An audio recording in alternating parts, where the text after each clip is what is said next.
Back to my channel Snehaju official. ನಾನಿವತ್ತು discuss ಮಾಡ್ತಿರ್ತಕ್ಕಂತಹ ವಿಷಯ ಏನಪ್ಪ ಅಂತಂದ್ರೆ CISF ಫೈರ್ಮ್ಯಾನ್ ಒಳಗಡೆ 1130 ಹುದ್ದೆಗಳಿಗೆ ಅರ್ಜಿಯನ್ನು ಕರೆದಾರ. ಅದ್ರದ್ದು ಅಪ್ಲಿಕೇಶನ್ ಯಾವಾಗ ಸ್ಟಾರ್ಟ್ ಆಕೈತಿ, ಯಾವಾಗ ಎಂಡ್ ಆಕೈತಿ, ಅದ್ರದ್ದು ಆಯ್ಕೆ ಪ್ರಕ್ರಿಯೆ ಏನೇನು ಇರ್ತೈತಿ, ನಮ್ಮ ಕರ್ನಾಟಕಕ್ಕೆ ಎಷ್ಟು ಹುದ್ದೆಗಳದಾವ, ಅದನ್ನು ಒಂದೊಂದಾಗಿ ಪೂರ್ಣ ವಿವರವನ್ನು ಕೊಡ್ತೀನಿ. ಇನ್ನೂ ಯಾರು ನನ್ನ ಚಾನಲ್ಗೆ ಸಬ್ಸ್ಕ್ರೈಬ್ ಆಗಿಲ್ಲ ಸಬ್ಸ್ಕ್ರೈಬ್ ಆಗಿರಿ. ವಿಡಿಯೋ ಸ್ಕಿಪ್ ಮಾಡೋಕೆ ಹೋಗ್ಬೇಡ್ರಿ, ವಿಡಿಯೋ ಲಾಸ್ಟ್ ತನಕ ನೋಡಿರಿ.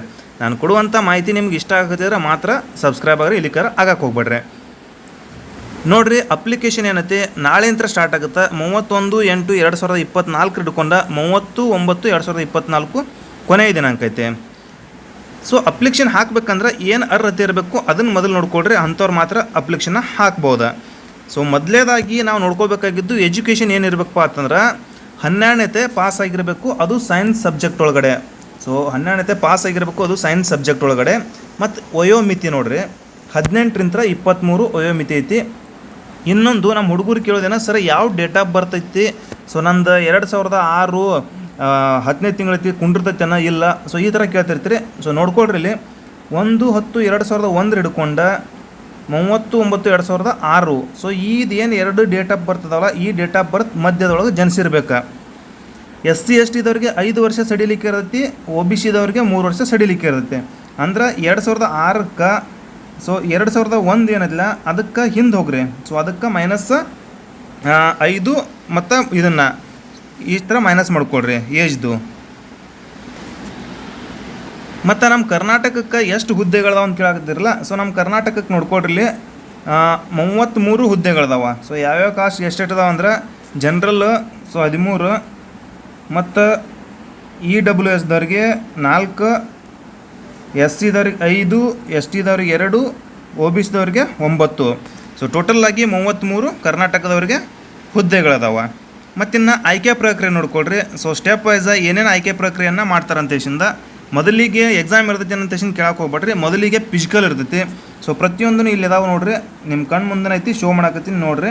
ಫಸ್ಟಿಗೆ ಫಿಸಿಕಲ್ ಎಫಿಷಿಯನ್ಸಿ ಟೆಸ್ಟ್ ಇರ್ತೈತಿ, ಅದಾದ್ಮೇಲೆ ಫಿಸಿಕಲ್ ಸ್ಟ್ಯಾಂಡರ್ಡ್ ಅಂದರೆ 2 ಒಂದು ದಿನ ಆಗುತ್ತೆ. ಆ ತದನಂತರ ಇದ್ರೊಳಗೆ ಯಾರು ಸೆಲೆಕ್ಟ್ ಆಗಿರಲಿಲ್ಲ, ಡಾಕ್ಯುಮೆಂಟ್ ವೆರಿಫಿಕೇಷನ್ನ ಫಿಸಿಕಲ್ ಸ್ಟ್ಯಾಂಡರ್ಡ್ ಟೆಸ್ಟ್ ಎಲ್ಲನೂ ಇದ್ರೊಳಗೆ ಸೆಲೆಕ್ಟ್ ಆದವ್ರಿಗೆ ಎಕ್ಸಾಮನ್ನು ನಡೆಸಲಾಗುತ್ತೆ. ಅದು ಕಂಪ್ಯೂಟರ್ ಬೇಸ್ ಮ್ಯಾಗ. ಸೊ ಕಂಪ್ಯೂಟರ್ ಬೇಸ್ ಮ್ಯಾಗನ ಎಕ್ಸಾಮನ್ನು ಯಾರು ಫಿಸಿಕಲ್ ಒಳಗಡೆ ಆಯ್ಕೆ ಹಾಕಿರಿ ಅವರಿಗೆ ಎಕ್ಸಾಮನ್ನು ನಡೆಸಲಾಗುತ್ತೆ. ಫಿಸಿಕಲ್ ಏನೈತಿ ಅಂತ ಮುಂದೆ ಹೇಳ್ತೀನಿ ಆಮ್ಯಾಗ ನಿಮ್ಗೆ.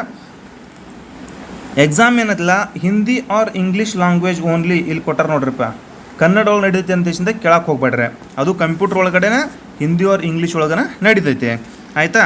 ಸೊ ಇನ್ನು ನೆಕ್ಸ್ಟ್ ಏನೈತಿಲ್ಲ ಫಸ್ಟಿಗೆ ಫಿಸಿಕಲ್ ಇರತ್ತಲ್ಲ, ಫಿಸಿಕಲ್ಲ ಏನೇನೈತಿ ಎಷ್ಟೆಷ್ಟು ಇರಬೇಕು ಅದನ್ನ ನೋಡ್ಕೊಳ್ರಿ. ಫಿಸಿಕಲ್ ತೋರಿಸ್ತೀನಿ.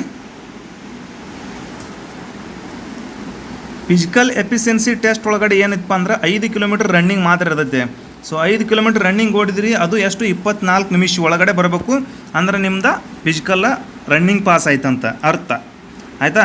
ಇನ್ನು ಸೊ ಫಿಸಿಕಲ್ ಆದ್ಮ್ಯಾಗ ಉದ್ದ ಜಿಗಿತ ಎತ್ತರ ಜಿಗಿತ ಚಿನ್ನಪದ ಏನಿರಲ್ಲ, ಓನ್ಲಿ ರನ್ನಿಂಗ್ ಮಾತ್ರ ಇರ್ತೈತಿ.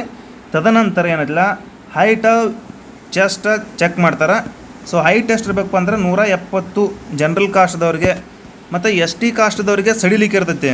ಸೊ ST ಕಾಸ್ಟ್ದವ್ರಿಗೆ ಏನು ಸಡಿಲಿಕ್ಕೆ ಇರತ್ತಪ್ಪ ಅಂತಂದ್ರೆ ಹೈಟ್ ಏನೈತಿ 160, ST ದವ್ರಿಗೆ 162, ಮರಾಠ ಕಾಸ್ಟ್ದವ್ರಿಗೆ 165 ಐತಿ, ಆಯಿತಾ. ಜನರಲ್ ಕಾಸ್ಟ್ದವ್ರಿಗೆ ಮತ್ತು SC ಕಾಸ್ಟ್ದವ್ರಿಗೆ ಮೀಸಲಾತಿ ಇಲ್ಲ, OBC ದವ್ರಿಗೆ ಮೀಸಲಾತಿ ಇಲ್ಲ, ಅವ್ರೆಲ್ಲರಿಗೂ ಏನೈತಿ 170 ಕಂಪಲ್ಸರಿ ಇರಲೇಬೇಕು. ಎದೆ ಸುತ್ತಳಿತ ಏನೈತಪ್ಪ ಅಂತಂದ್ರೆ ಜನರಲ್ ಮತ್ತು OBC SC ಕಾಸ್ಟ್ದವ್ರಿಗೆ 80ರಿಂದ 85, OBC ಇದ್ರೆ 85 ಆಗಬೇಕು, ನಾರ್ಮಲ್ಲು 80 ಇರಬೇಕು. ಮರಾಠ ಕಾಸ್ಟ್ದವ್ರಿಗೆ ಏನೈತಿಲ್ಲ, ಸೊ ಮರಾಠ ಕಾಸ್ಟ್ದವ್ರಿಗೆ 78 ಹಿಡ್ಕೊಂಡು 83 ಎದೆ ಸುತ್ತಳಿತ ಇರಬೇಕು. ST ಕಾಸ್ಟ್ದವ್ರಿಗೆ 77, 82 ಸೆಂಟಿಮೀಟ್ರ್ ಅಂತೆ ಚೆಸ್ಟ್ ಇರ್ಬೇಕು. ಇದು ಫಿಸಿಕಲ್ ಇದೆ. ಸೊ ಇಷ್ಟ ಇರ್ತೈತಿ, ಇದನ್ನು ಬಿಟ್ಟರೆ ಬೇರೆ ಏನಿರಲ್ಲ. ಹೈಟ್ ವೇಟ್ ಏನೈತಿ ಹೈಟ್ ತಕ್ಕಂಗೆ ಏನೈತಿಲ್ಲ ಅದರ ರೂಲ್ಸ್ ಪ್ರಕಾರನ ಆರ್ಮಿ ಒಳಗೆಲ್ಲ ನೋಡಿರ್ತೀರಿ ನೀವು, ಅದೇ ಥರ ಇರ್ತೈತಿ. ಮುಂದೆ ಏನೈತಿ ಎಕ್ಸಾಮ್.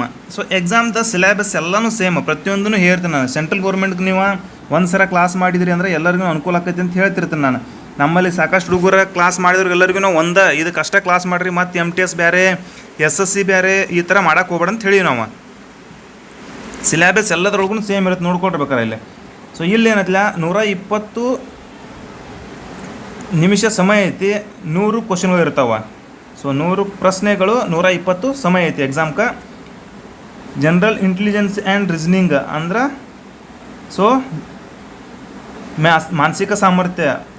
ಮತ್ತು ಮುಂದೆ ಜನರಲ್ ನಾಲೆಜ್ ಆ್ಯಂಡ್ ಅವೇರ್ನೆಸ್ ಅಂದ್ರೆ ಜನರಲ್ ನಾಲೆಜ್. ಮತ್ತು ಮುಂದೇನೈತಿ maths. So English or Hindi grammar 25. So ಎಲ್ಲನೂ 25 ಇರುತ್ತೆ. 100 ಪ್ರಶ್ನೆಗಳ 120 ಸಮಯ ಇರ್ತೈತಿ. ಸೊ 100 ಮಾರ್ಕ್ಸಿಂದ ಇರ್ತೈತಿ ಅದು, ಆಯಿತಾ. ಸೊ ಇದು ಎಕ್ಸಾಮ್ ಪ್ಯಾಟರ್ನ. ಎಕ್ಸಾಮ್ ಸಿಲೆಬಸ್ ಹೇಳಿನಿ, ಈ ಪ್ರಕಾರನ ಸ್ಟಡಿ ಮಾಡ್ಕೊಳ್ರಿ.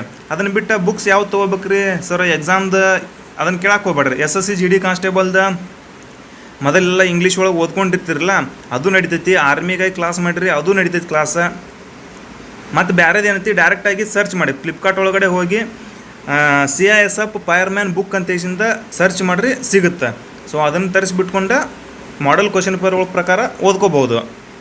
ಇದಾದ್ಮೇಲೆ ಏನೈತಿ, ಫೈನಲ್ ಲಿಸ್ಟ್ ಏನು ಬರ್ತೈತಿಲ್ಲ ಅವಾಗ ಮೆಡಿಕಲನ್ನು ಮಾಡ್ತಾರೆ. ಸೊ ಎಕ್ಸಾಮ್ ಪಾಸ್ ಆಯಿತು, ಎಲ್ಲ ಆಯ್ತು ಅಂದ ಬಳಿಕ ಅವಾಗ ಮೆಡಿಕಲನ್ನು ಮಾಡ್ತಾರೆ. ಸೊ ಇದು CISF ಫೈರ್ಮ್ಯಾನ್ದ ಆಯ್ಕೆ ಪ್ರಕ್ರಿಯೆ. ಸೊ ಏನಾರು ಕನ್ಫ್ಯೂಷನ್ ಇತ್ತಂದ್ರೆ ನನಗೆ ಸಪ್ರೇಟಾಗಿ ಇನ್ಸ್ಟಾದೊಳಗೆ, ನನ್ನ ಸ್ನೇಹಜೀವಿ ಇನ್ಸ್ಟಾದೊಳಗಡೆ ಹೋಗಿ ಮೆಸೇಜ್ ಹಾಕ್ರಿ, ನಾನು ರಿಪ್ಲೈ ಮಾಡ್ತೀನಿ.